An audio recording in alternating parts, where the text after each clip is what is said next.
Welcome back to the channel where we dive deep into the juiciest celebrity drama the moment it explodes, and oh boy, today is an absolute firestorm. If you haven't heard yet, Sir Cliff Richard, the eternal bachelor of British pop, the man who's been crooning "We're All Going on a Summer Holiday" since 1958, just got escorted off the Loose Women studio after what insiders are calling the most explosive confrontation in the show's 25-year history. Yes, you heard that right. Cliff Richard, 85 years young, national treasure, MBE, OB, Knight of the Realm, the guy your gran still has a calendar of, lost his cool on live daytime television with none other than Denise Welch, the queen of unfiltered opinions. The clip is already breaking the internet, trending #1 worldwide, and people are asking one question: did Sir Cliff really just storm off set screaming "I will not be lectured by a failed alcoholic"? Buckle up because we're about to unpack every single second of this nuclear meltdown,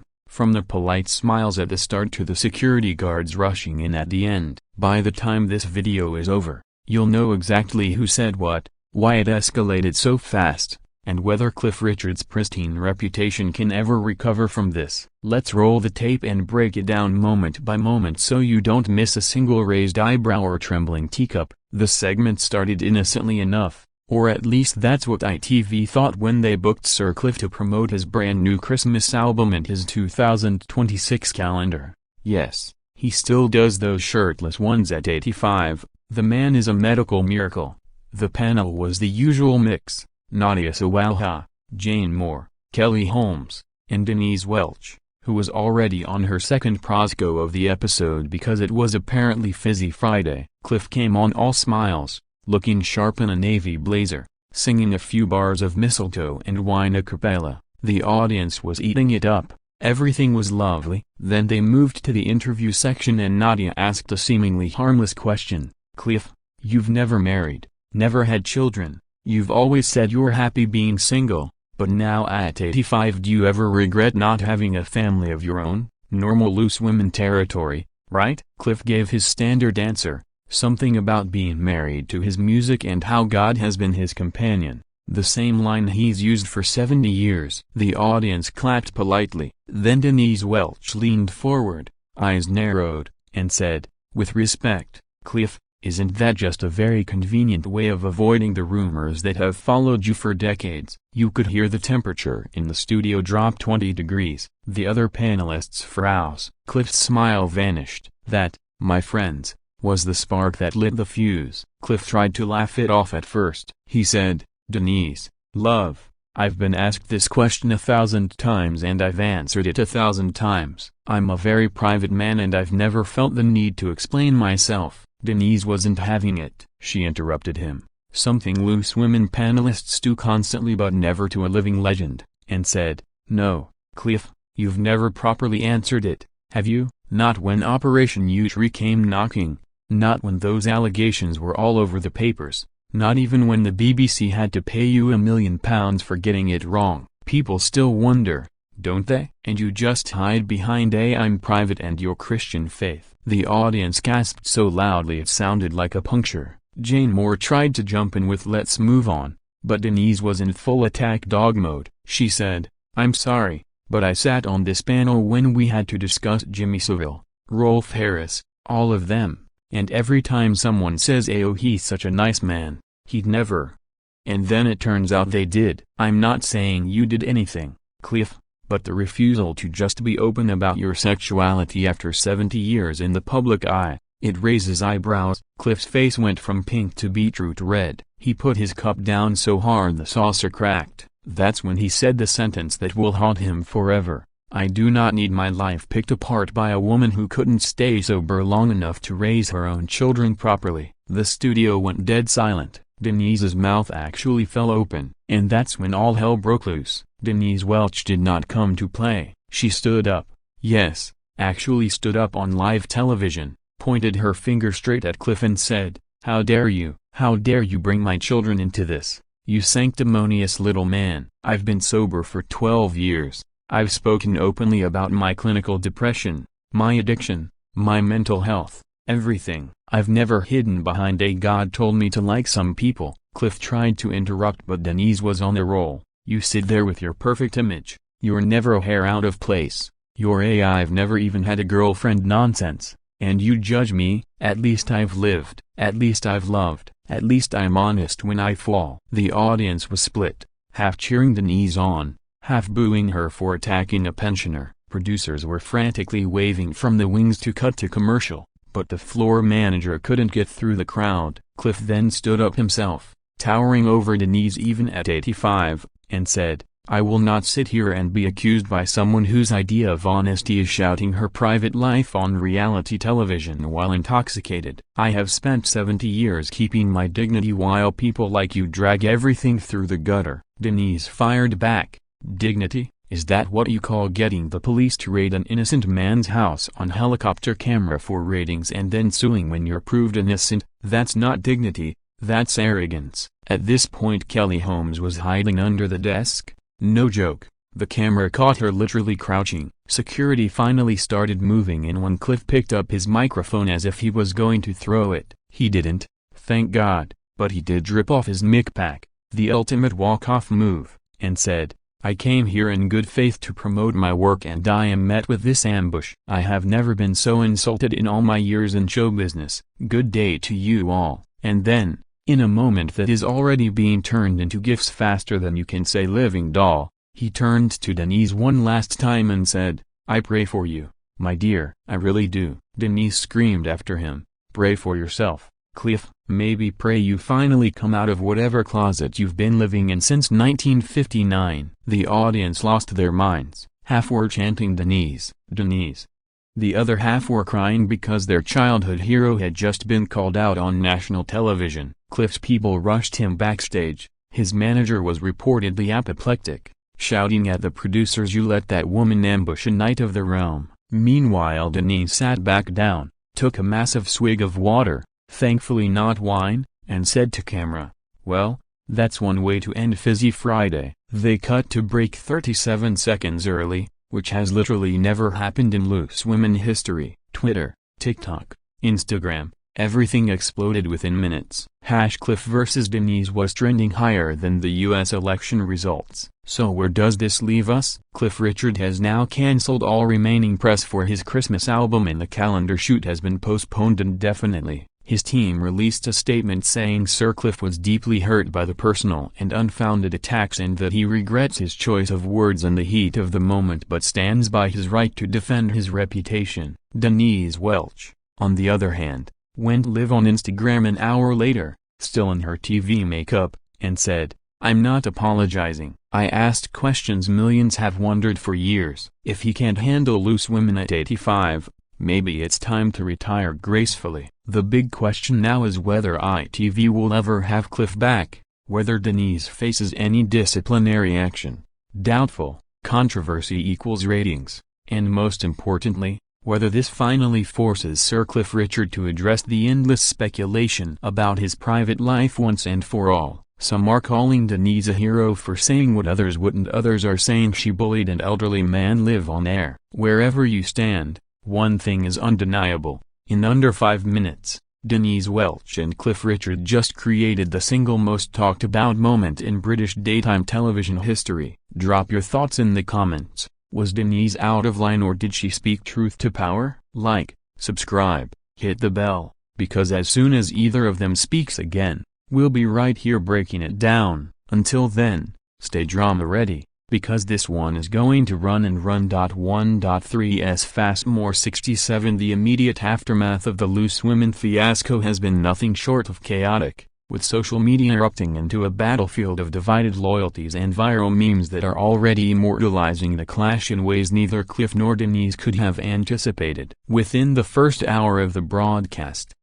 Cliff vs Denise skyrocketed to the top of Twitter trends, surpassing even the latest royal baby name speculation and the ongoing debates about electric car subsidies, amassing over 2 million mentions by tea time. Fans of Sir Cliff, many of whom are silver-haired loyalists who remember buying his 45s on vinyl, flooded the platform with heartbroken emojis, vintage photos of the singer in his Teddy Boy days, and impassioned pleas for ITV to apologize, with one particularly viral tweet from a user named @CliffForever65 reading, How dare they let that woman savage our Peter Pan of pop? He's 85, for heaven's sake. Boycott loose women until Denise is sacked. On the flip side, younger viewers and celebrity gossip aficionados, galvanized by Denise's no-holds-barred style, turned her into an instant icon, creating edits of the confrontation set to dramatic soundtracks like Eye of the Tiger and Bad Romance, with captions like Denise Welch just said what we've all been thinking for decades: a slay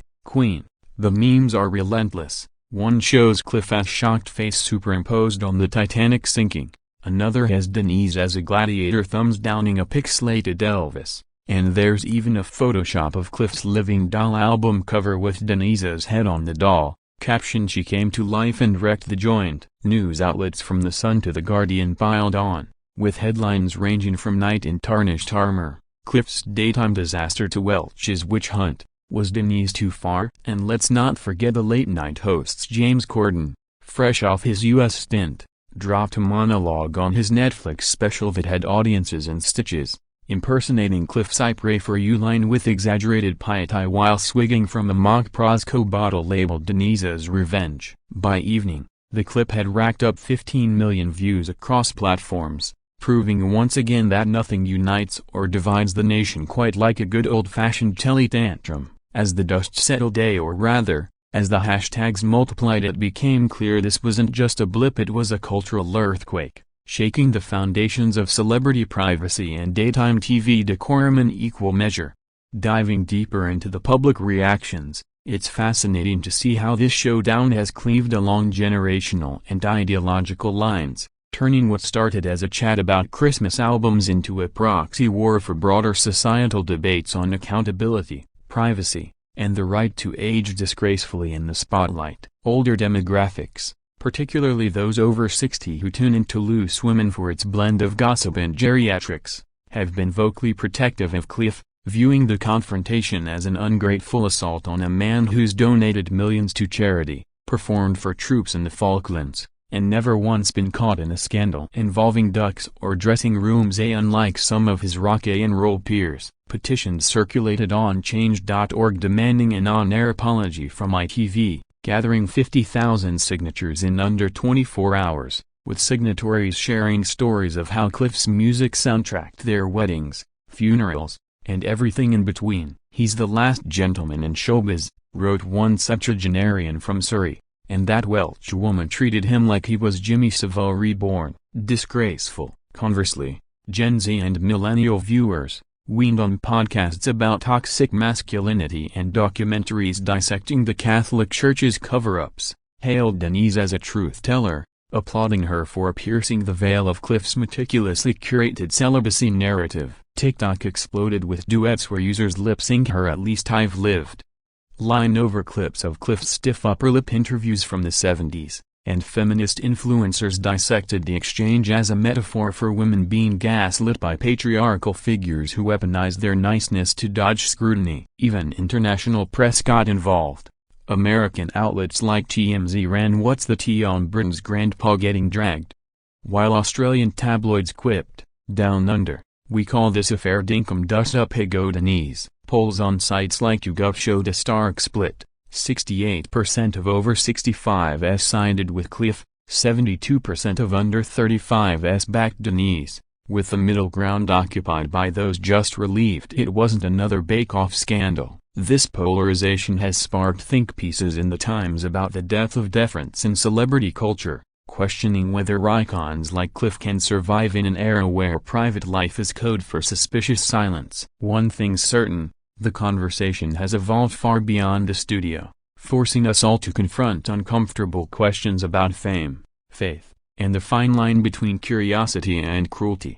Now, let's talk turkey about the professional fallout, because when the Knight of the Realm and a soap opera stalwart go toe-to-toe on live TV, the ripples hit everyone from publicists to pension funds, and in this case, they've been tsunami-sized. For Cliff Richard, the immediate hit was to his promotional tour, the Christmas album, cheekily titled Jingle Bell Night, which was set to drop with singles like Winter Wonderland, but Make It Wholesome, saw pre-orders plummet by 40% overnight as radio stations hesitated to playlist a man fresh off a viral villain edit. His team, led by the redoubtable Terry O'Neill, issued a terse statement via Cliff's official X account. Sir Cliff was invited under false pretenses and subjected to unwarranted personal attacks. He regrets the exchange but will not be silenced on matters of his integrity. The calendar, featuring tasteful black and white shots of Cliff pondering life's mysteries in a tweed jacket, no more shirtless at 85,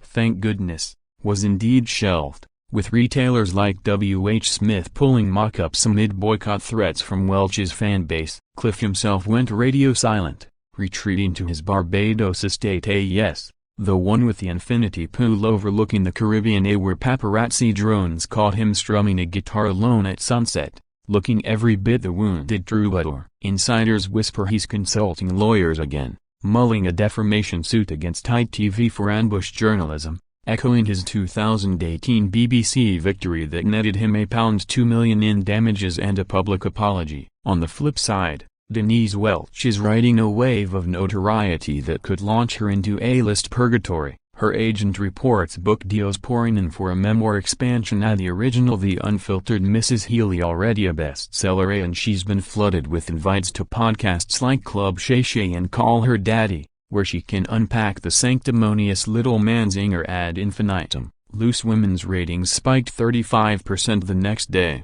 with viewers tuning in for the post-mortem segment where Nadia Sawalha teared up reading fan mail, and even Kelly Holmes emerged from her desk crouch to admit, "I've never seen energy like that since the Olympics." ITV bosses, ever the opportunists, are spinning it as raw, real television, but whispers in the corridors suggest Denise might face a cooling-off period. A translation: no more fizzy Fridays for a month. For the show itself, this could be a watershed. Will they lean into the controversy with Clash of the Titans specials, or dial back to safe chats about menopause and Meghan Markle? Either way, one explosive 5 minutes has rewritten the rulebook on what passes for entertainment at lunchtime. Shifting gears to the personal toll, because behind the headlines and hot takes, this wasn't just TV theater, it was two human beings with scars as deep as their spotlights are bright. And the emotional shrapnel from that studio skirmish is only now embedding itself in their psyches and relationships. For Cliff, the man who's built a septuagenarian empire on unshakable composure, the sting must cut deepest not from Denise's barbs about his privacy, but from the way they echoed the 2014 police raid that turned his Berkshire home into a circus tent. Helicopters whirring overhead as officers in hazmat suits combed for evidence that never materialized. Friends close to the singer think Cold Shadow's bandmates and his tennis buddy Sue Barker have shared off-record that he spent the night after the show on the phone with his pastor, wrestling with the biblical injunction to turn the other cheek while inwardly seething at being painted as the villain again. He's always prided himself on being above the fray, one confidant told the Mirror, but Denise hit where it hurts, the idea that his silence equals guilt. At 85, who wants to reopen those wounds? Reports suggest Cliff's sleep has been fitful, haunted by replays of the moment his saucer cracked, a metaphor, perhaps, for the fragility of his carefully plated public persona. His faith, that steadfast anchor through divorces of friends and deaths of idols, is being tested anew. He's reportedly doubled down on Bible study groups, quoting Psalms about the tongue being a fire, a world of unrighteousness to anyone who'll listen. Meanwhile, Denise Welch, no stranger to the therapy couch after decades of tabloid scrutiny over her bipolar diagnosis and battles with booze, initially projected bulletproof bravado on her and still live.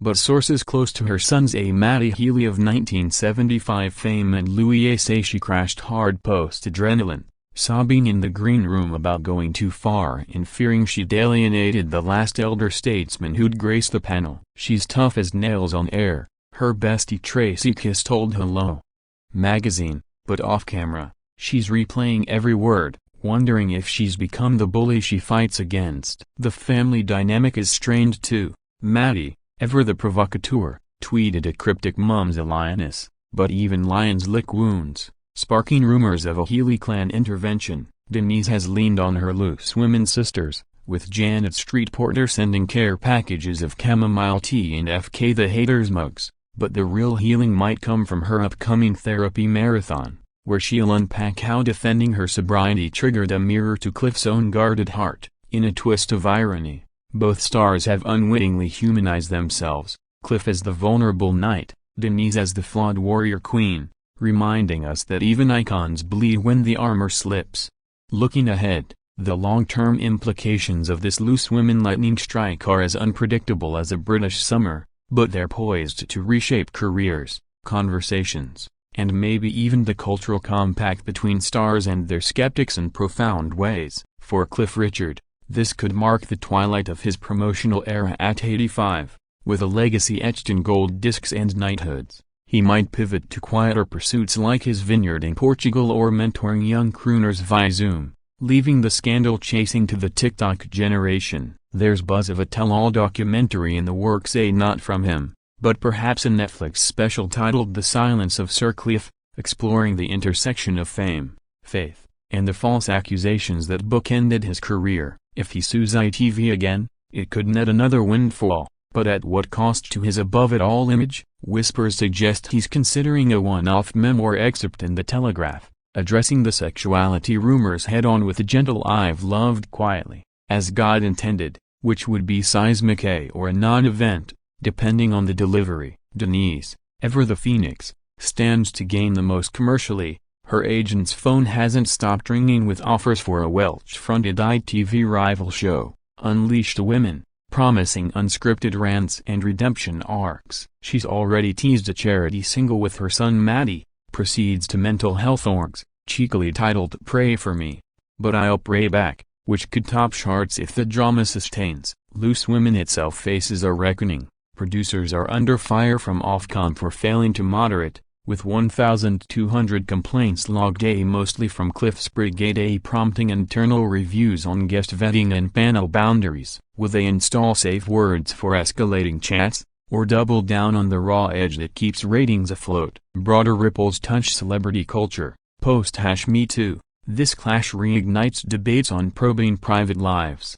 with columnists like Caitlin Moran arguing in The Times that Cliff's privacy is his right, but in the court of public opinion, silence is a defendant's worst witness. It might even spur policy tweaks, like enhanced protections for elderly celebs in media spots. And culturally, expect parodies galore, from spitting image revivals to a West End musical clash of the crooners, with Cliff as a Fawlty Towers-esque stiff and Denise as a Coronation Street firebrand. In 6 months, this could fade to footnote, or fester into folklore, but one prediction holds: it'll be referenced in every awkward daytime interview for years, a cautionary tale of when teacups overflow into tempests. As Cliff might croon, "The next time I'm on a summer holiday, it'll be solo, silent, and sans spotlight." Wrapping this epic saga, it's worth reflecting on the silver linings glinting through the storm clouds of this celebrity cyclone, because amid the mudslinging and meme-making,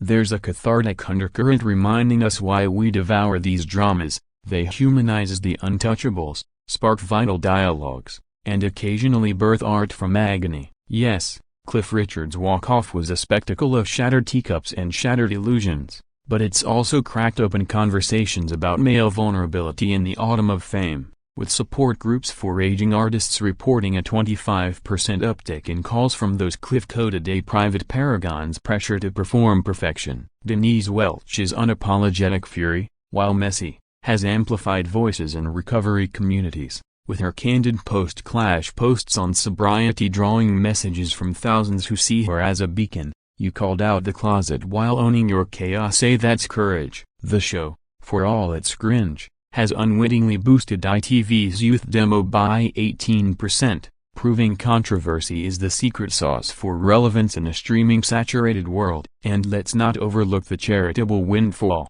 Cliff's team quietly donated album pre-order refunds to child protection charities, a nod perhaps to preempting civil shadows, while Denise auctioned her Fizzy Friday Prosecco glass for £5,000 to Mind, the mental health charity she champions. On a meta level, this meltdown mirrors our own fractured times, echo chambers clashing in real time. Faith versus frankness, legacy versus likability, forcing viewers to pick sides not just for sport, but for soul-searching. If there's a lesson, It's that even knights are and queens quarrel, but from the fray emerges empathy, the rarest hit single of all. So, as we sign off on this extended edition of Daytime Doom Scrolling, raise a non-alcoholic glass to Cliff and Denise. May their next chapters be harmonious hooks, not hooks into each other's histories. What's your take? A redemption arc for Cliff, or encore for Denise's drag? Sound off below,